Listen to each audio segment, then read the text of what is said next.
Assalomu alaykum va rahmatulloh. Bugun 27-noyabr 2025-yil.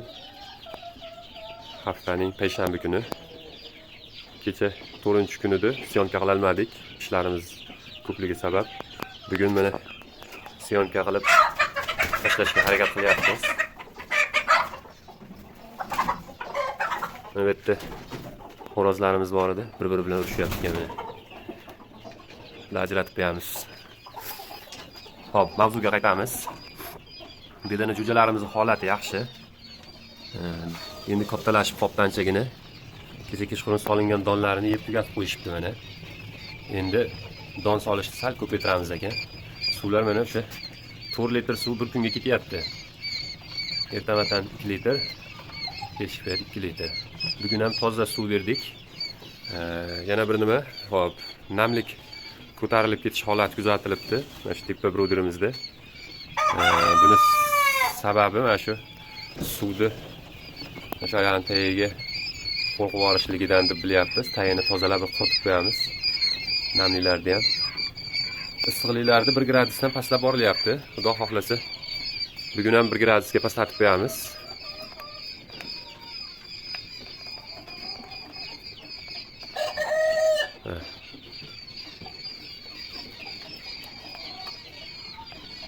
O'ttizga 35 qilib qo'ysak bo'ladi mana.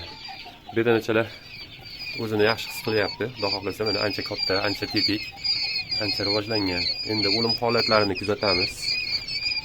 O'lim holatlari bo'lishi kerak, baribir har xil holat bo'ladi mana. Magronlari bor, boshqa bitta topdik. Bu 5-kunlarda ham shu o'lim holati kuzatilib turadi. Oldingi syomkalarimizda aytganimizdek, nimjonlari, nogronlari ketib qoladi. Hozircha bu katagimizda bir dona ekan. Xo'p, bunisi katagimizda. Mana shu yerda bitta bor ekan.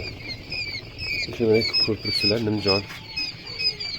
Shu nogron. Shunaqangilar ketib qoladi. Qolganlari yaxshi, xudo xohlasa. Donlarni yeb o'tdi, endi donlarini shunday qilib solib, suvlarni yangilab qo'yamiz. Hammaga manfaatli bo'lyapti degan umiddamiz. Xudo xohlasa, bugun 5-kun, mana yaxshi. Issiqlik ham yaxshi, haroratlari yaxshi, jo'jalar o'zini yaxshi his qilyapti. O'sish jarayonlari ham mana ancha qanotchalari chiqishni boshlabdi mana.